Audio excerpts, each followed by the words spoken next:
Sanamkela Avalanche of Grace igama lam ndithenjiwe. Molweni, namhlanje sifunda kwi-Exodus wethoba, Exodus 9. Sizawubona ingqumbo kaYehova, siphinde sibone kodwa nenceba yakhe ebantwini. Sizawubona ukuqina kwentliziyo nokuqaqadeka kwentliziyo kaFaro. Kodwa namhlanje andiqondi into yoba uzomamkela uYesu Kristu xa uzawubona ezi zinto eziza kwenzeka. The suffering yabantu yenziwa ukuqina kwentliziyo kaFaro. Eyakho intliziyo ndiqonda uba izawuqina namhlanje yomamkela uYesu Kristu. Ndiyencede wamkela uYesu Kristu, usafare enough, ngoba akusafari wena wedwa, kusafara nefemeli yakho nabantwana basafara. Impilo azijiki, ize kulo ngapha, ubuhlungu, awukho lonwabo ngenxa yantoni? Yokukhonza abanye oothixo abangengoYesu Kristu. Yamkela uYesu Kristu azokuthathela lo mthwalo ojongene nawo. Enough is enough. Zii-end times ngoku, yamkela uYesu Kristu. Awukhonza abathixo abangazukwenzela nto, abangazukusa kwi-eternal life, kubomi obungaphakathi. Ncede namhlanje umamkela, usalindile, ubustabhoni obu buza kugqibela kuthini, lophelelisa naphi? Kwivesi yokuqala ke apha uYehova usathetha noMoses. Moses angoxelela uFaro uba makakhulu abantu bam bayomkhonza. Into ayifuna uYehova uba masikhonze yena, sikhonze yena kuphela. Akafuni uncediswa, akafuni nje sibe sikhonza abanye abothixo abaninzi bangaka bakhohlisayo, bakhohlisa. Yamkela uthixo, yamkela uYehova umdali wezulu nomhlaba, yamkela umdali wakho namhlanje. Athi uba akavumi nangokukhulula abantu bam, ivesi 2 lo, uthi isandla siyam sizaba semfuyweni yakhe,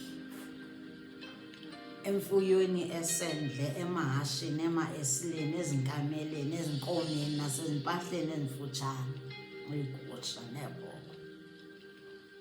Uthi uza kwenza indikitya yokufa enzima kunene, ingqumbo yakhe. UYehova ke sizawufunda nento yoba xa ethe umntu uyayenza kunamntu ozamvala, akho mntu onomvala. Nawe yeyona nto ufune umkholwe, umthembe uba xa ungumntana wakhe ekuthembise uza kwenzela into ethi mthembe, just trust him. Uzawuyenza, kunamntu onomvala, ayithethileyo yenzeka. Uvesi 4, uYehova ayibalule imfuyo yamaSirayeli kwimfuyo yamaYiphutha. Akuyi kufa nto kulo lonke eyonyana bakaSirayeli. Nanku uYehova eprotecting abantwana bakhe baseGosheni. Ethi akho nanye imfuyo ezawufa ebantwaneni bakwaSirayeli. Hallelujah. Glory.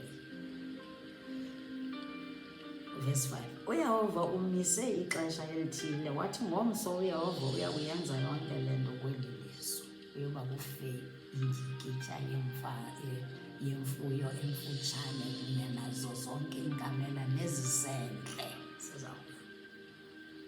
Verse 6, wayenza ke uYehova le nto ngengomso, yafa yonke imfuyo yamaYiphutha. Ke kweyonyana bakaSirayeli imfuyo akufanga nanye. Oh, hallelujah, glory, glory. Verse 7, uFaro wasusa umntu kweyamaSirayeli imfuyo akufanga nokuba ibene. Yaqaqadeka intliziyo kaFaro, akabandulula abantu. Ngoku sebona into yokuba kumaSirayeli akufanga zimfuyo, kodwa intliziyo yakhe yaqaqadeka ukudlula. Verse 8, wathi uyehova kuMoses naku-Aaron, thabathani uthuthu lweziko nizalise izandla zozibini, uMoses aluphose phezulu esibhakabhakeni phambi koFaro. Verse 9, lube luthuli ezweni lonke laseYiputa, lube ngamathumba athe qwe, ngamaqhakuva ebantwini nasezinkomeni ezweni lonke laseYiputa. AwuvuFaro into ayenzela ntoni? Amathumba ebuhlungu kangaka, amaqhakuva ebuhlungu, zonke ezi zinto zalesi safari ezibuhlungu. Sokoliswa yintoni? Yilaa ntliziyo yakhe wayiqinisa, iqale yaqiniswa nguye kuqala.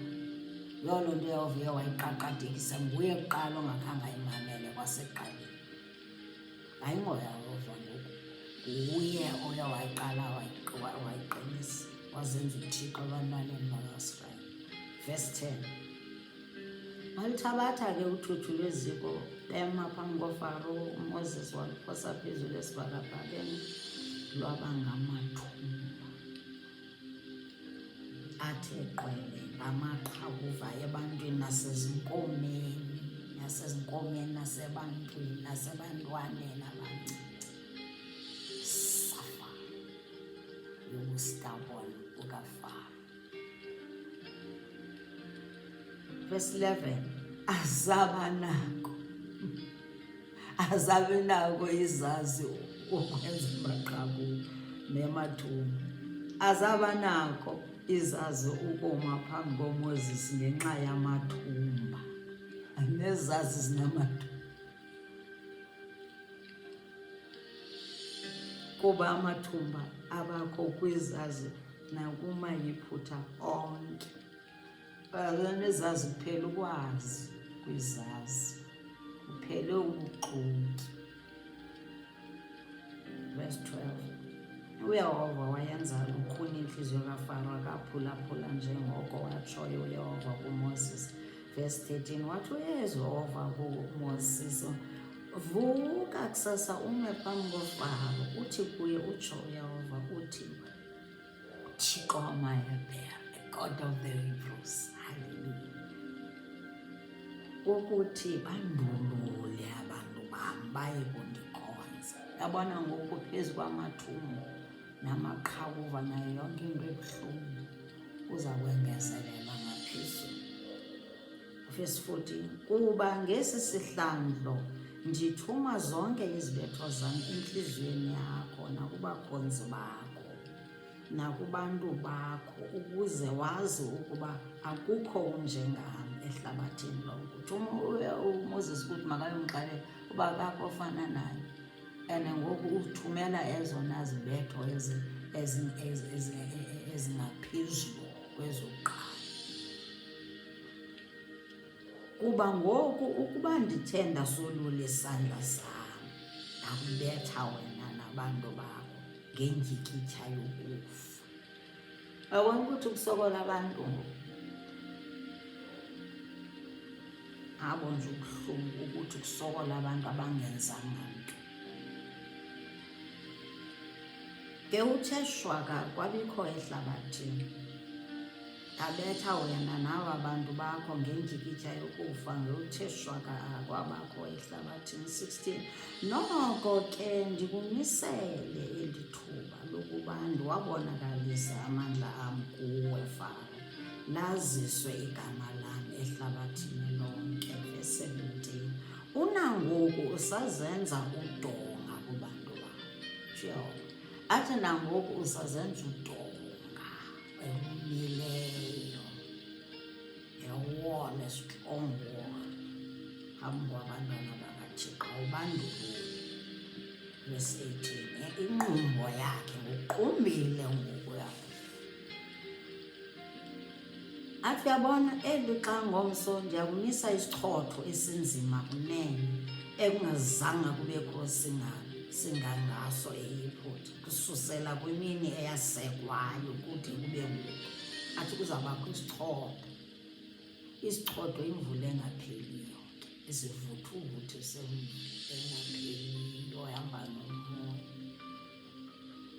Verse 19, jumela ngoku ukhawuleze uhlanganise imfuyo yakho neento zakho zonke onazo ezindle, bonke abantu neenkomo ezifunyenwe endle zingahlanganiselwa ekhaya, zohlelwa sisichotho ezo. Athi zingahlanganiswa ngendle sizahlelwa sisichotho, isichotho esizayo somhlaba singazange basibone. Verse 20. Owaloyikayo ilizwi likaYehova kubakhonzi bakaFaro wabasabisela ezindlwini abakhonzi bakhe neemfuyo yakhe. Ongalibekelanga intliziyo ilizwi likaYehova wabayeka abakhonzi bakhe neemfuyo yakhe endle. Kwakufuneka abantu bemamele. Uba awulimameli ilizwi likaYehova, nathi nangoku uba simameli sizifaka ezingxakini. Uba asimameli uYehova sizifaka engxakini. Kufuneka simmamele, ngoba ngoku sizawusokolisa abantwana bethu, sisokolisa amafamilies wethu ngenxa yantoni? Yokuba singamameli intliziyo lethu ziqine. Verse 22. Wathi uYehova kuMoses, yolulela isandla sakho ezulwini, kubekho isichotho ezweni lonke laseYiputa, phezu kwabantu naphezu kweenkomo naphezu kwemifino yonke yasendle ezweni lonke laseYiputa. Verse 23. UMoses wayolulela intonga yakhe ezulwini, uYehova wathoba indudu, kwaduduma kwasisichotho, kwanomlilo wehla weza emhlabeni. uYehova walimisela isichotho ilizwe laseYiputa. Kuyaduduma ngapha sisichotho, ngapha kuzimililo. Oh my God. Verse 24. Kwabakho ke isichotho nomlilo obophene phakathi kwesichotho, sinzima kunene ekungazanga kubekho singangaso ezweni lonke laseYiputa, kususela oko kwaba luhlanga. Isichotho sayibetha yonke into esendle ezweni lonke laseYiputa, kwathabathela ezintweni kwesa enkomeni. Sayibetha isichotho yonke imifuno nasendle, sayaphula yonke imithi. Akho nto inoba salunga kaloku ngoku, kuyazivuthuzwa. Kwekuvuthuza ngeke ze kubekho mfuyo, ngeke ze kubekho nto elungayo. Nemifino, into ezilinyiweyo kuyaphuka, everything yakhona, fruit trees nje ziyasuka, ziyawa yonke into. Verse 26. Kodwa ezweni laseGosheni, oh my God, faithfulness of God, Gosheni ayinayo yonke laa nto. Make sifundeni kwincwadi ye-Exodus ukumoyika uYehova, nokumhlonipha, nokummamela. Ilizwe laseGosheni laye lingenayo yonke. Ilizwe laseGosheni ngabantu abahlonipha uYehova, ngabantu abamkeleyo, bamamkeleyo uYesu njengenkosi nomsindisi wabo. Akutsho ke eGosheni azikho izinto ingxaki. Xa umamkela uYesu ungathi hayi kuthiwe eGosheni baxoka bathi nje eGosheni azibakho ingxaki. Azange kutshiwo ukuba zibakho ingxaki, kodwa kwiingxaki zakho xa useGosheni azizukuthwale emagxeni wakho wedwa, ngoba unomncedisi ohelpha onguYesu Kristu.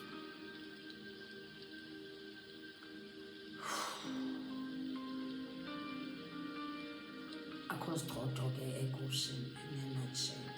27. Wathuma uFaro wabiza uMoses noAaron wathi kubo, ndonile okwesi sihlandlo. uFaro ngokuyavuma uba wonile kwesi sihlandlo. uYehova ulilungisa ke mna nabantu bam asindawo.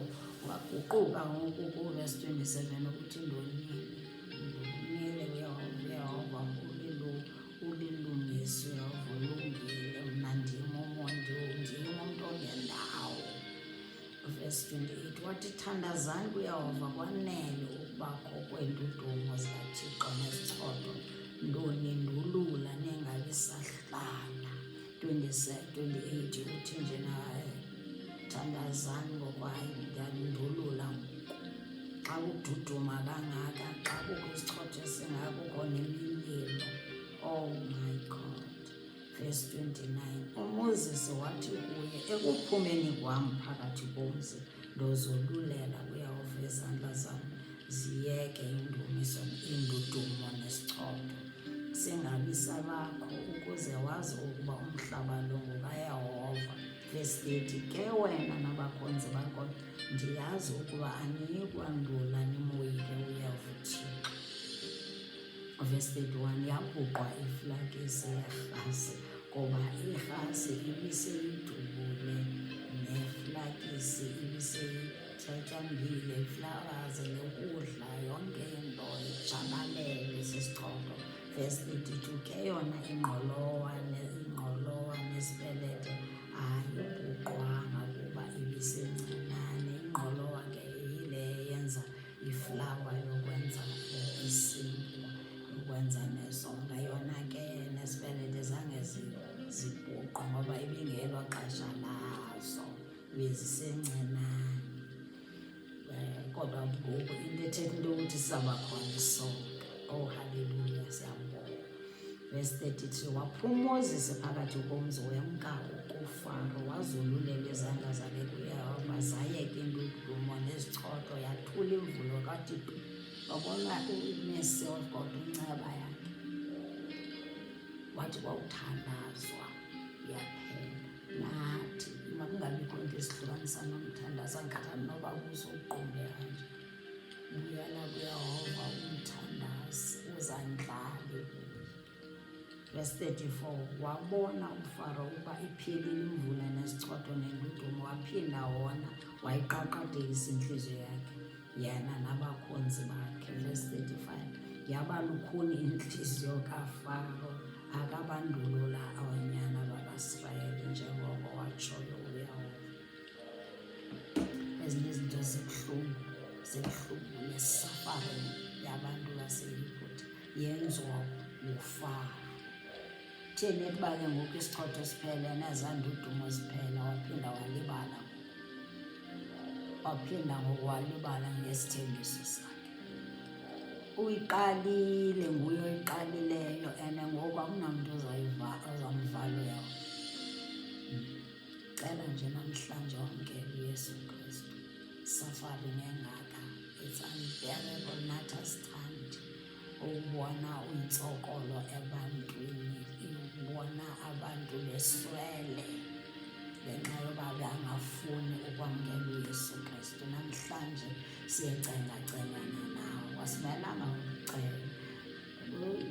Itsho njalo iBhayibhile ayithi simcenge, kodwa thina ngenxa yoba siyabona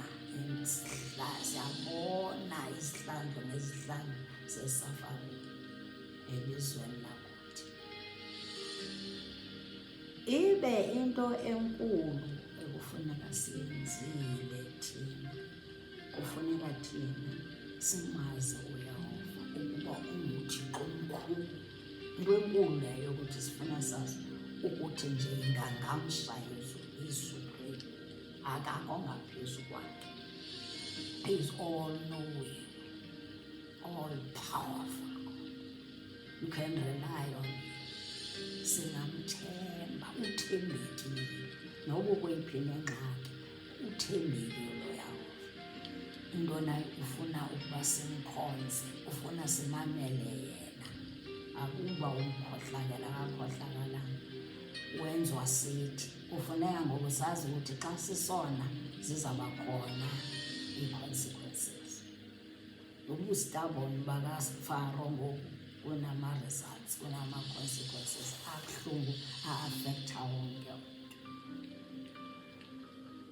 God loves you.